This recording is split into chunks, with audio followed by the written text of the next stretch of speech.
আসসালামু আলাইকুম সম্মানিত ভিউয়ার্স, আজকে চলে আসছি জয়না কাঁঠালের বাজারে।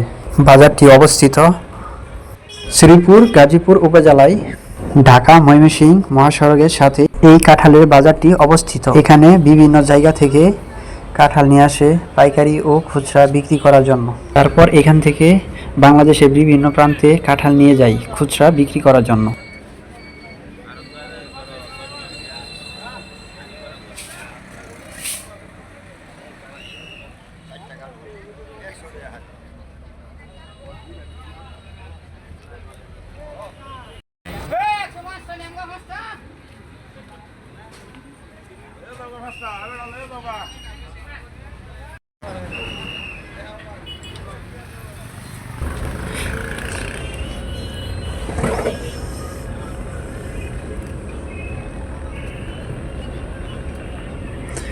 বিভিন্ন ধরনের মানুষ এখানে কাঁঠাল নিয়ে আসতেছে পাইকারি বিক্রি করার জন্য। আমরা এক ভাইয়ের কাছ থেকে এই বাজারটি সম্পর্কে জানবো। ঠিক আছে, আপনারা দেখেন। আসসালামু আলাইকুম ভাই। বড় ভাই, এটা কি কাঁঠালের আড়ত? জি, এটা কাঁঠালের আড়ত। ও আচ্ছা, জায়গার নাম কি? জায়গার নাম জয়না বাজার। জয়না বাজার। ঠিক আছে ভাই, ধন্যবাদ।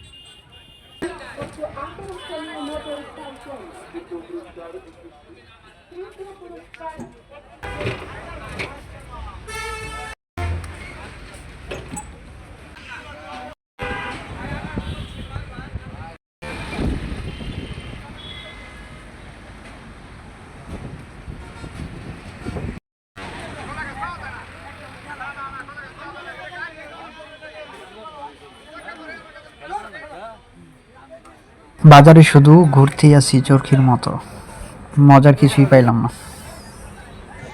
रुको जरा सबर करो बोला धक्का मुक्की नहीं करने का। আরে ভাই, এটা সেই ছিল। সবাই সবার কাজে ব্যস্ত, তবে এক কাকাকে আমরা জিজ্ঞেস করব উনি কাঁঠাল কিভাবে বিক্রি করেছেন। কাকা ভালো আছেন? এই তো আছি আলহামদুলিল্লাহ। কাকা, এখানে কাঁঠাল কেমনে বিক্রি করা হয়? জি কাকা। ও আচ্ছা, তো আমি জানতে চাইতেছি আপনার কাঁঠাল এখানে কেমনে বিক্রি করা হয়? মানে এত বড় কাঁঠালের এটা কি আড়ত? ও আচ্ছা আচ্ছা, পার পিস কাঁঠাল বিক্রি করা হয় না? ঠিক আছে কাকা, আসসালামু আলাইকুম। আসসালামু আলাইকুম কাকা, ভালো আছেন? কাকা, এখানে কাঁঠাল কেমনে বিক্রি করা হয়? শ হিসাবে? এটা কি পাইকারি বাজার না কাঁঠালের? এই বাজারের নাম কি? এমসি বাজার, জয়না। ও, এখানে পার পিস কেনা যায়? মানে এক পিস কিনতে আসলাম বা দুই পিস?